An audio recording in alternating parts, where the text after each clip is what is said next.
أَلَمْ تَرَ إِلَى الَّذِينَ يُجَادِلُونَ فِي آيَاتِ اللَّهِ أَنَّى يُصْرَفُونَ الَّذِينَ كَذَّبُوا بِالْكِتَابِ وَبِمَا أَرْسَلْنَا بِهِ رُسُلَنَا فَسَوْفَ يَعْلَمُونَ إِذِ الْأَغْلَالُ فِي أَعْنَاقِهِمْ وَالسَّلَاسِلُ يُسْحَبُونَ فِي الْحَمِيمِ ثُمَّ فِي النَّارِ يُسْجَرُونَ تم نے دیکھا ان لوگوں کو جو اللہ کی آیات میں جھگڑے کرتے ہیں، کہاں سے وہ پھرائے جا رہے ہیں؟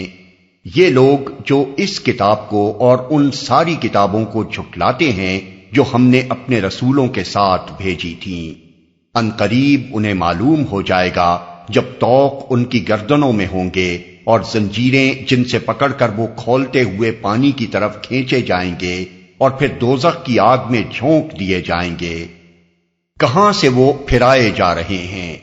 مطلب یہ ہے کہ اوپر والی تقریر کے بعد بھی کیا تمہاری سمجھ میں یہ بات نہ آئی کہ ان لوگوں کی غلط بینی اور غلط روی کا اصل سرچشمہ کہاں ہے اور کہاں سے ٹھوکر کھا کر یہ اس گمراہی کے گڑھے میں گرے ہیں؟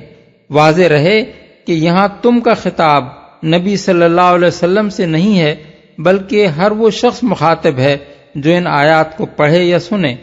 رسولوں کے ساتھ بھیجی تھیں، یہ ہے ان کے ٹھوکر کھانے کی اصل وجہ، ان کا قرآن کو اور اللہ کے رسولوں کی لائی ہوئی تعلیمات کو نہ ماننا اور اللہ کی آیات پر سنجیدگی کے ساتھ غور کرنے کے بجائے جھگڑالو پن سے ان کا مقابلہ کرنا، یہی وہ بنیادی سبب ہے جس نے ان کو بھٹکا دیا ہے اور ان کے لیے سیدھی راہ پر آنے کے سارے امکانات ختم کر دیے ہیں۔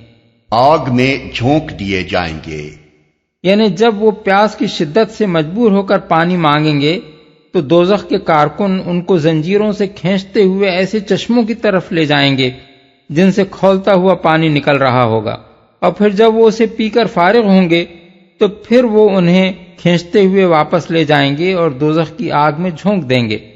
ثم قيل لهم أين ما كنتم تشركون من دون الله قالوا ضلوا عنا بل لم نكن ندعو من قبل شيئا كذلك يضل الله الكافرين۔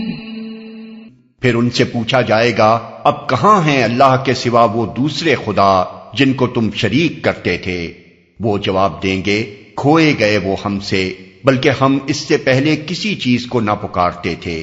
اس طرح اللہ کافروں کا گمراہ ہونا متحقق کر دے گا جن کو تم شریک کرتے تھے۔ یعنی اگر وہ واقعی خدا یا خدائی میں شریک تھے اور تم اس امید پر ان کی عبادت کرتے تھے کہ وہ برے وقت پر تمہارے کام آئیں گے، تو اب کیوں وہ آ کر تمہیں نہیں چھڑاتے؟ کسی چیز کو نہ پکارتے تھے۔ یہ مطلب نہیں ہے کہ ہم دنیا میں شرک نہیں کرتے تھے، بلکہ مطلب یہ ہے کہ اب ہم پر یہ بات کھل گئی ہے کہ ہم جنہیں دنیا میں پکارتے تھے وہ کچھ بھی نہ تھے، ہیج تھے، لاشیں تھے۔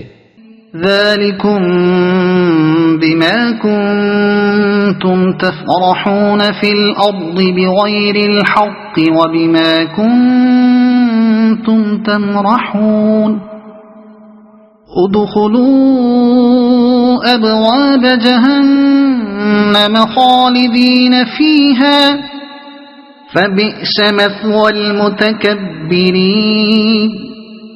ان سے کہا جائے گا یہ تمہارا انجام اس لیے ہوا ہے کہ تم زمین میں غیر حق پر مگن تھے اور پھر اس پر اتراتے تھے۔ اب جاؤ جہنم کے دروازوں میں داخل ہو جاؤ، ہمیشہ تم کو وہیں رہنا ہے، بہت ہی برا ٹھکانہ ہے متکبرین کا۔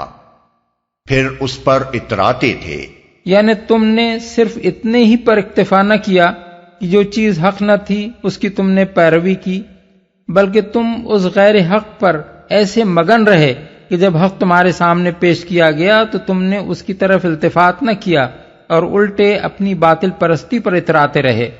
فاصبر ان وعد الله حق فإما نرينك بعض الذي نعدهم أو نتوفينك فإلينا يرجعون۔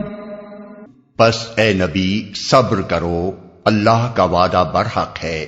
اب خواہ ہم تمہارے سامنے ہی ان کو ان برے نتائج کا کوئی حصہ دکھا دیں جن سے ہم انہیں ڈرا رہے ہیں، یا اس سے پہلے تمہیں دنیا سے اٹھا لیں، پلٹ کر آنا تو انہیں ہماری ہی طرف ہے۔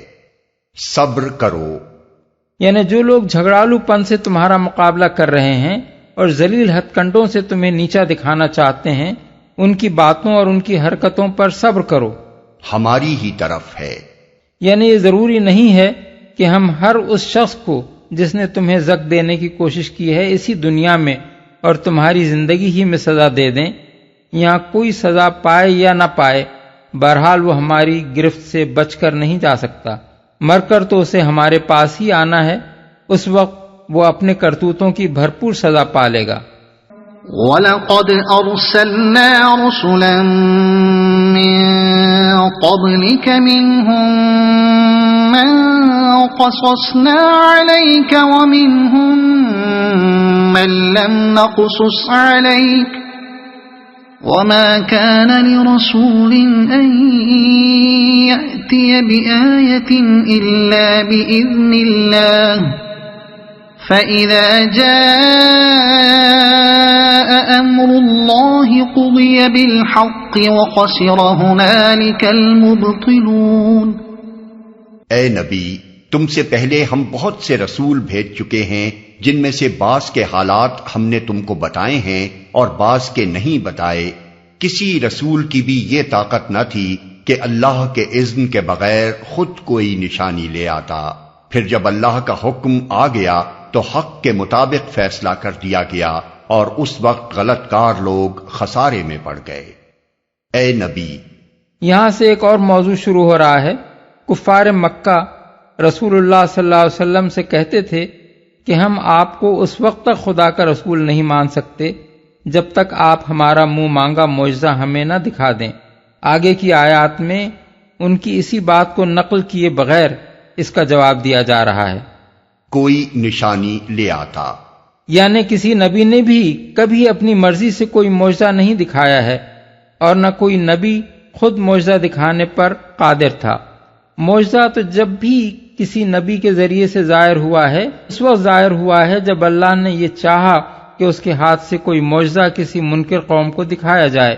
یہ کفار کے مطالبے کا پہلا جواب ہے۔ خسارے میں پڑ گئے، یعنی معجزہ کبھی کھیل کے طور پر نہیں دکھایا گیا ہے، وہ تو ایک فیصلہ کن چیز ہے۔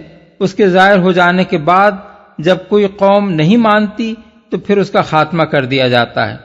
تم محض تماش بینی کے شوق میں معجزے کا مطالبہ کر رہے ہو، مگر تمہیں اندازہ نہیں ہے کہ اس طرح دراصل تم خود تقاضے کر کر کے اپنی شامت بلا رہے ہو۔